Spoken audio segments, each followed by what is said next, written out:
The Xbox 360 era was such a magical time in gaming history.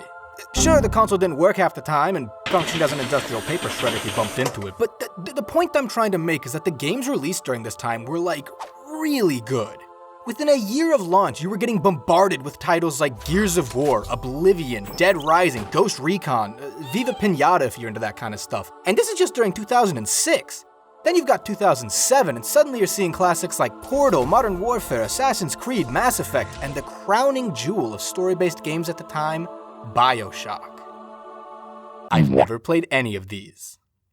I'm worried people are gonna hear that and think, oh my god, this guy doesn't play any good video games, and that couldn't be further from the truth. I just don't play video games in general. Or at least, not many of them. Sure, if you were 12 years old in 2007, you were getting hammered with video game classic after video game classic. But if you were 12 years old when I was 12 years old, you had Minecraft and Skyrim, so there wasn't really a need to branch out. I mean, why explore some of the greatest games released for that generation of consoles when I could just restart Skyrim once I reach level 11 but play as an Argonian this time? It's like a whole different game. Now there's racism. Where you belong. After playing through Halo recently and realizing, oh shit, critically acclaimed games are actually good, I figured it was about time that I started working through some of the series that I never gave a proper chance during the 360 era. So I went out and bought the Bioshock Collection using my GameStop employee discount. I got fired 6 days later. Somewhere beyond the sea. Bioshock is one of those games that you have to play alone, and I know this because I didn't play this game alone, or at least for like half of it. I had heard it was a horror game, so I figured it would be a fun game to play through with a group of friends, but Bioshock is definitely not that kind of game. The horror doesn't come from cheap jump scares, but from the oppressive atmosphere and subtle story that you can stitch together from the tapes and scenes of violence strewn across the environment. I loved how cinematic the game could be with its incredible soundtrack and sparing use of cutscenes. I felt like the game knew exactly when to give or take control away from the player. Most of the time, but I'll talk about that later. When you are given control though, the combat is pretty exciting. The real fun comes from the plasmids, each with their own unique power and design, which range from visually interesting to viscerally disturbing. Why did you have to make the B1 so scary? You've given me methmite levels of paranoia with your apiary appendages. In fact, now that I think about it, why is everything in this game so scary? The atmosphere of the game is so unrelentingly morbid, even doing the right thing is terrifying.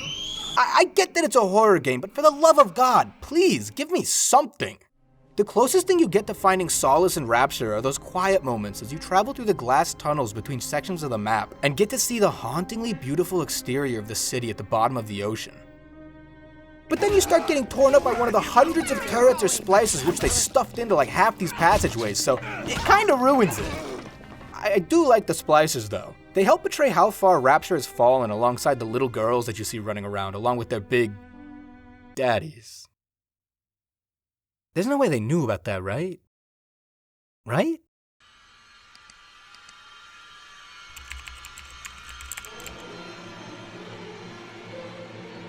Oh, what the fuck? So you knew? You knew how weird it was gonna be to make a game with little girl characters and call their companions big daddies. Even in the game's lore, they're weirded out by this concept. On one of the tape decks, Andrew Ryan's like, dude, I hate these things. I wish we could have made them something else. You could have! Like, I get that in the universe, only little girls could be hosts for the Atom Sea Slugs or whatever, but like, you could have covered them up at least, or I don't know, not call their companions big daddies? Outside of the weird fetish stuff though, the game's plot is actually really interesting. I knew nothing about this game going in, so I was completely shocked when Andrew Ryan told me that my entire mission to take him down had been the result of me being mind-controlled by Frank Fontaine. And I ended up getting really invested in what this meant for the rest of the game. I mean, what am I supposed to do next? Do I spare him as my first act of free will, or kill him anyways and risk going the rest of my life questioning whether he was telling the truth or not? Oh, never mind, you just kill him anyways in a cutscene. That's fine too, I guess. This seriously caught me off guard. Like, why would you take control away from the player now? You're telling a story about free will and decision-making through an interactive medium. The T was set up for you and everything. I'm not really sure how you guys missed this one. At least you swung, though. Nice shot! And then the rest of the game happens. You cosplay as a big daddy, Fontaine turns into an Academy Award, and then gets murdered by a band of elementary schoolers armed with hypodermic needles. We're hitting all the major tropes here. I felt like the game struggled to hold my attention after the "would you kindly" twist, and I think the fanbase would agree that it's the best part of the story. I know this because of how many tattoos referencing the scene I've been able to find on Google Images. As a white guy, I don't really know if you want to have the words "a slave obeys" tattooed on your wrist. Bioshock fans, you need to get your shit together. That's strike one against you guys. Hush, hush, hush, here comes the boogeyman. In Bioshock 1, you become a Big Daddy. So in Bioshock 2, you also become a Big Daddy. Except it's fun this time. Bioshock 2 did what any good sequel should do and took note of what did and didn't work in the last game while incorporating what the fans wanted to see more of, which is exactly why Bioshock 2 feels like Bioshock 1 but with a drill. This is everything I ever wanted. It's like they read my Christmas list. Playing as a Big Daddy controls almost identically to playing as Jack from the first game, except now things are like way more violent, and I love it. It's like Doom minus everything that makes Doom Doom. I think. I don't know. I've never played Doom either. But while we're on the topic of controls, why would you switch the button mapping for harvesting and rescuing little sisters? The game controls almost identically to the first game with the exception of this. Bioshock 1 and 2 come on the same disc in the Bioshock Collection. These games were literally built for being played back to back, so then why would you do this to me, man?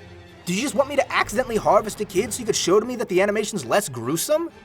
Okay, congrats, good job portraying the death of a child more tastefully, I guess. The game doesn't bother giving us any new plasmids, but does surprise us by giving us a much more emotionally driven game, which I always appreciate. I don't know what it is about sequels where you play as one of the enemies from the first game, but I really am a sucker for them. On a similar note, the locations aren't as diverse as they were in the first game. You probably thought I was going to say something nice about them next, but I'm not. The levels were better in Bioshock 1. Journey to the Surface was fun, though. A lot of the levels in Bioshock 2 felt like they were just copy and pastes of each other, but were significantly more difficult to navigate. In fact, this is kind of a problem with both Bioshock 1 and 2. The games sometimes focus on making a beautifully packed city before making a traversable map. On the one hand, this makes Rapture feel like a dense yet sprawling labyrinthian behemoth resting at the bottom of the ocean, but on the other hand, it makes me get lost, so I hate it. I know I'm kind of shitting on the game now, so I'm gonna throw some compliments at it because I really did like it. I thought Lamb made a fantastic stand-in for a villain. I enjoyed the emotional punch of Sinclair's fate. I'm sorry I burnt you alive in your metal suit. I don't know why I thought that would be a quicker death. And I love the fact that I got to choose whether I killed the bosses who wronged my daughter. It's crazy how much of a difference giving your players the ability to choose is. Isn't that right, you Walt Disney knockoff? This was a game that really helped me realize that the Bioshock series isn't entirely about the story of Rapture, but about fatherhood. Not really sure how I missed that in the first one. God only knows what I'd be without you. Bioshock Infinite is kind of like the black sheep of the trilogy, partially because it made the revolutionary decision to remove any references to either little girls or Big Daddies. This is the game the fans like the least. I think a lot of fans were disappointed to have to leave the marine metropolis in favor of an airborne Hall of Presidents, but the world of Columbia just appealed to me so much more. The first hour of gameplay in Infinite just feels like everything Bioshock stands for, purified and distilled. I get some people might think this game isn't as scary as the first one, but I disagree. The horror doesn't come from gratuitous displays of violence at the hands of man, but from the malice and hatred hidden beneath a revisionist and nationalistic facade. It's the type of horror that feels more haunting than anything. I don't really know how else to phrase it, so please don't quote me on this, but I'm really happy they incorporated racism into their game. It was really interesting to see America's history of genocide and racial prejudice addressed in a game, and I felt like it made the game feel fresh and potent to me. Infinite just felt like it had something to say, and I liked that. I don't know, I guess I'm just not used to seeing racism in video games outside of a Call of Duty lobby. Oh, and Skyrim, of course. Even though it felt less strategic, I enjoyed the updated gunplay and how fast it felt. I loved some of the plasmids that were introduced, and I especially loved the character interactions between Booker and Elizabeth. Everything about Infinite just seemed to click into place for me. By the time I had reached the half point of the game, I decided that Infinite was my favorite Bioshock game. Too bad there was a second half. I would say the last portion of Infinite felt like falling out of love, but it didn't.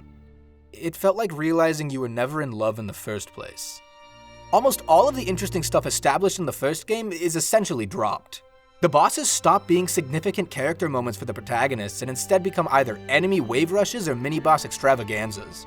When the bosses do have some sort of narrative significance, they are so poorly designed that the game becomes a chore. This type of boss fight wasn't fun in Monster Hunter and it isn't fun now. Please stop. But remember all those cool plasmids though? Well, it turns out they actually aren't all that cool because the upgrades don't actually make a difference and they all do the same thing. Hold and release to create a trap. Stop making me miss the bee hands. I don't want to miss the bee hands. And then, worst of all, we've got the twist ending. I actually kind of like it. The review was so convoluted that I had to watch like a 30-minute video explaining it, but I thought it was conceptually interesting. I just wish the game hadn't explained it in a way that felt like an episode of Doctor Who. I really hope you understand how much of an insult that is. I think, in some way, the twist ending with Infinite was trying to recapture the magic of the first Bioshock game, but I think the fundamental flaw is, it was never the twist ending in Bioshock that made the game good. Yeah, it might be the highlight of the game narratively, but the rest of the game was good because of its incredible atmosphere and memorable boss fights. The bosses each had distinct characteristics and background stories. They may have played similarly, but they were made to feel unique. And the narrative of Bioshock 1 isn't even about the twist. The twist is meant to serve the themes of fatherhood, as the two men you choose to kill on your journey are both the closest thing you have to a real father. Not everybody gets to say they had two dads and killed them both. The same could be said for Bioshock 2, where the themes of fatherhood are a lot more prevalent and take center stage, while maintaining the interesting gameplay and atmosphere from the first game. You don't take on the role of the surrogate father for the little sisters, but instead play as the actual father of your little sister, Eleanor. The twist here is that you aren't Johnny Bottomside as previously thought, but actually had a life on the surface before Rapture, making you Johnny Topside. Actually, maybe Johnny Switchside now that I think about it. Infinite feels like the developers were hoping their incredible twist could make up for the game's lack of atmosphere and interesting gameplay in the second half, but it just doesn't work. A good Bioshock game needs both. Yeah, the Bioshock series may not be perfect and may have some glaring flaws, but when the games are at their best, they truly do represent some of the greatest moments in video game history, and I'm glad I was willing to give this series a chance. Also, there is way too much incest porn of Elizabeth and her dad. You guys are disgusting. That's strike 3. Have fun in hell, Bioshock fans. Jesus Christ! I don't know. Why? Incredible soundtrack and sparing use of cutscenes. Is it sparing or sparring? No, sparring's when you fight people. I swear to God, I can hear someone watching a movie next door. That goes into bloopers. I don't really know how else to phrase it, so please don't quote me on this, but I'm really happy they incorporated racism. Now I have to say this line again. God damn it. I'm in, public, man.